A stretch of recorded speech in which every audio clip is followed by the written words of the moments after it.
Afinal de contas, quanto custou cada jogador contratado pelo Fluminense em 2025? Eu sou Matheus Bennett e nesse vídeo de hoje eu te revelo.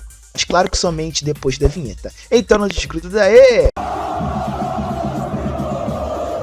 E conforme mostra o balanço financeiro divulgado pelo Fluminense na última quinta-feira, 30 de abril, torcedor tricolor, o Fluminense gastou um total de 36,362 milhões de reais na contratação do Augustin Canóbio, o adquirindo junto ao Atlético Paranaense, ou seja, foi a contratação mais cara da temporada de 2025. Na contratação do Everaldo junto ao Bahia, o Fluminense gastou 1,329 milhões de reais. E assim, aqui a gente tem o verdadeiro exemplo do barato que saiu caro. Já que o Everaldo, na teoria, custou barato, mas quando a gente foi para a prática com o jogador em campo, o jogador acabou dando prejuízo financeiro com a sua escassez toda de gols, quando o Fluminense mais precisou que ele marcasse, como foram os casos na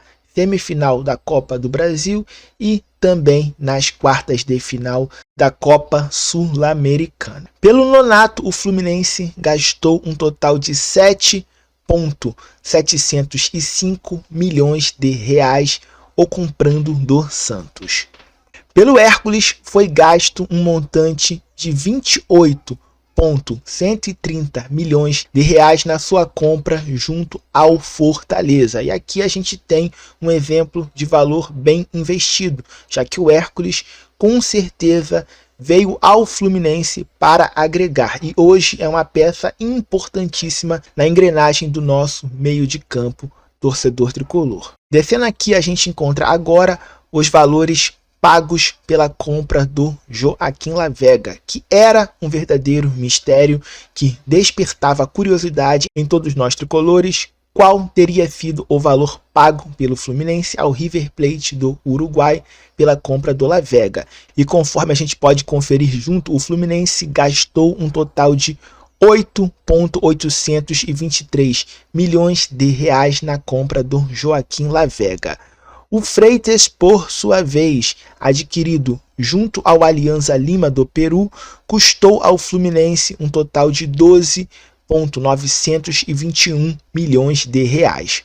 O Lúcio Maradonita Acosta custou 20,907 milhões de reais, adquirido, apesar de aqui não mostrar, junto ao Dallas FC da Major League Soccer. E aqui a gente tem o valor melhor gasto em toda a temporada de 2025, já que o Lúcio Acosta, desde que chegou ao Fluminense, se transformou nada mais nada menos que no principal jogador da nossa equipe. Então foram 20,907 milhões de reais, muito bem gastos na contratação do Maradonita Acosta.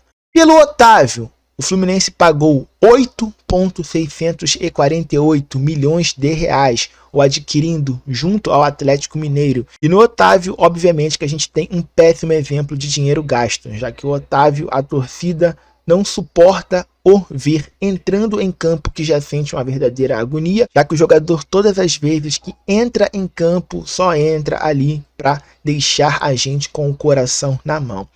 Já Rubem Lescano, torcedor tricolor, custou 31,710 milhões de reais, sendo adquirido junto ao Libertad do Paraguai. O que por si, se a gente olha toda essa tabela aqui, se trata de nada mais, nada menos do que a segunda contratação mais cara do Fluminense em 2025, só perdendo para a contratação do Augustin Canóbio, o que por si é um verdadeiro absurdo quando a gente para e pensa que o Lescano simplesmente ficou durante toda a temporada de 2025 ou amargando banco de reservas, ou às vezes nem no banco de reservas, para que agora, ainda nessa temporada de 2026, fosse emprestado para o Olímpia do Paraguai. Logo nesse caso, a gente tem um valor mal investido, já que o jogador foi contratado a peso de ouro e teve simplesmente uma baixíssima minutagem com a nossa armadura. Outro também que dá pra gente colocar nessa lista de dinheiro mal investido foi o Santi Moreno, que custou ao Fluminense cerca de 29,484 milhões de reais, adquirido junto ao Portland Timbers da Major League Soccer, e ficou aqui menos de um ano para ser devolvido agora por empréstimo ao Dallas FC para a Major League Soccer. Então o Fluminense gastou um valor aí altíssimo para contratar o Santi Moreno e o jogador sequer ser praticamente utilizado com a nossa camisa. E fechando todas as contratações, o Fluminense pagou ao Santos cerca de 29,133 milhões de reais pela contratação do Soteldo. E totalizando esse montante todo, o Fluminense gastou um total de 215,151 milhões de reais em contratações na temporada de 2025.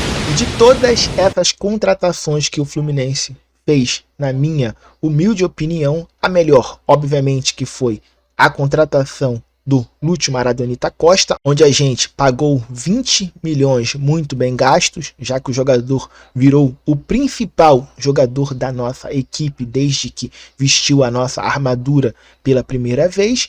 E a pior contratação, na minha visão, no que tange desempenho técnico, foi a do Everaldo, porém tivemos aí várias contratações ruins no que tange custo-benefício, como foram os casos do Lescano e do Santi Moreno, que custaram caríssimo para o que não apresentaram em campo de retorno esportivo. Mas e você, torcedor tricolor? Qual foi aí, na sua opinião, a melhor contratação do Fluminense em 2025 no que tange custo-benefício?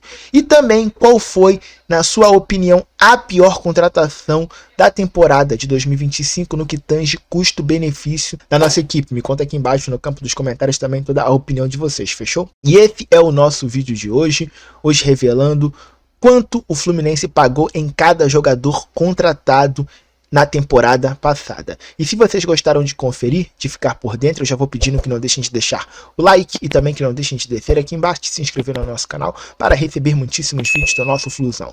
Fiquem todos com Jesus Cristo, saudações tricolores e até o próximo vídeo. Tchau, rapaziada!